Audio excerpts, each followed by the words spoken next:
Hello guys, welcome back to our channel crack KSB exam. तो जो भी आगे जी केएसबी के एस्पिरेंट हैं जो प्रिपरेशन कर रहे हैं या आगे आने वाले एग्ज़ाम में आने वाले रिक्रूटमेंट में आप अपेयर होंगे, तो कुछ चीज़ें मैं आपसे डिस्कस करने आता हूँ। बड़ी इंपॉर्टेंट चीज़ें हैं आप लोगों के लिए। मैं कुछ चीज़ सोच रहा हूँ कि कैसे हम ये रिक्रूटमेंट जो है वो एक स्ट्रीमलाइन वे में गवर्नमेंट से शुरू करवा सकते हैं। ठीक है, तो उसके रिगार्डिंग हमें कुछ अपने एंड से एफर्ट करने पड़ेंगे। ठीक है, और वो एफर्ट्स ऐसे नहीं है कि कोई कि आप नहीं कर सकते, वो एफर्ट आपको करना पड़ेगा। ठीक है, सबसे पहले ही जो मेरी डिमांड मैं पिछले 1 साल से कर रहा हूँ कि जम्मू कश्मीर में जेकेएसएसबी में भी एनुअल रिक्रूटमेंट एनुअल कैलेंडर जो है वो आना चाहिए। और मैक्सिमम आप एग्री करते होंगे कि एनुअल जेकेएसबी कैलेंडर जो है जम्मू कश्मीर में आना चाहिए।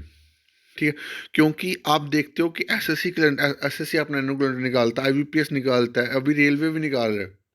ठीक है, तो जम्मू कश्मीर में क्यों नहीं? क्योंकि आप देखो ना, अभी इसी साल को देख लो, आपका मार्च मंथ अभी शुरू हो गया।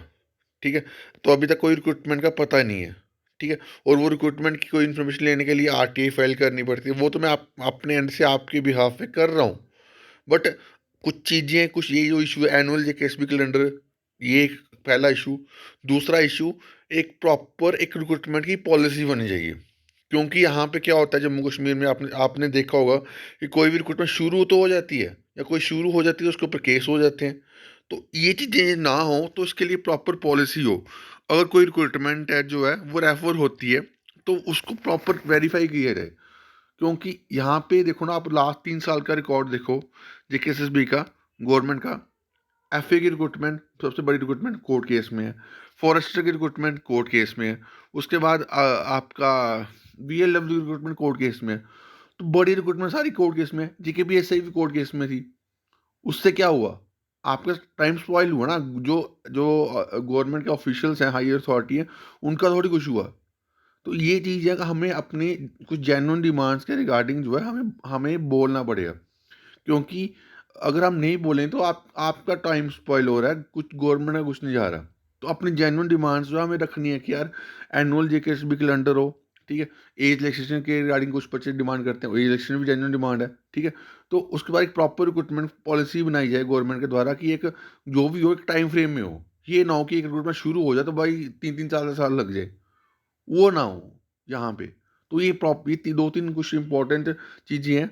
और हाँ, नायब तहसीलदार की रिक्रूटमेंट जो है, जो जेकेएसबी के पास पड़ी हुई है, 38 पोस्ट है, उसको बढ़ा के 138 प्लस किए जाए। 138, 130, 150 के राउंड किए जाए, क्योंकि ये रिक्रूटमेंट बड़े सारे बच्चों का सपना है। तो ये चीज़ें हम अपने जेन्युइन डिमांड्स जो हैं वो हमें गवर्नमेंट के सामने रखनी पड़ेंगी। वो कैसे रखोगे आप गवर्नमेंट के सामने अपनी डिमांड? Through representation. किसको रिप्रेजेंटेशन देनी है? अपने हर डिस्ट्रिक्ट में आपके डिप्टी कमिश्नर होते हैं, तो वहाँ पे अपने रिप्रेजेंटेशन इसके रिगार्डिंग फाइल करो कि हमारे ये इशू है। आपको मैं रिप्रेजेंटेशन भी बना दूंगा। आपको मैं मंडे को एक फ़ाइल शेयर करूँ, डॉक्यूमेंट फ़ाइल, जहाँ पे टेलीग्राम पे, जहाँ पे आपको बस वो अपने नाम नूम चेंज करना है, बाकी सारा अपने रिप्रेजेंट उसको प्रिंट आउट निकाल के आपको रिप्रेजेंटेशन बना के भेज देनी है। इसकी आपको डिप्टी कमिश्नर के ऑफिस में दे देनी है, ताकि गवर्नमेंट तक अपनी हमारी बात तो पहुँचे। क्योंकि यहाँ पे हम सोशल मीडिया के थ्रू बोलते रहते हैं, वो तो चलो, मैं वो सही बात है, बट उसको अपनी जेन्युइन जो है गवर्नमेंट तक पहुँचाना है, ताकि ये इशू जल्दी जल्दी रिजॉल्व हो और आपकी रिक्रूटमेंट आ सके। क्योंकि इसके रिगार्डिंग कोई भी इतना एफर्ट नहीं कर रहा। अब मैं आपको बता दूं कि मैं इस चैनल पे पर्सनली जो है वो जेकेएसबी पे, अगर आरटीए लगाओगे ना कि किसने सबसे ज़्यादा आरटीए लगाई है, तो मैं ही हूँ। ये जो चैनल जो आपको आरटीए लगाता हूँ, अभी 7th नंबर के आरटीए फाइल कर चुका हूँ। तो मेरी तरफ से जो इन्फॉर्मेशन मिली है ऑथेंटिक मिल रही है। बट अब मेरे पास कोई अथॉरिटी थोड़ी कि मैं आपकी रिक्रूटमेंट जो है वो करवाऊँ, क्या कि मैं आपकी रिक्रूटमेंट शुरू कर दूँ। तो रिक्रूटमेंट शुरू करनी गवर्नमेंट की रिस्पॉन्सिबिलिटी है।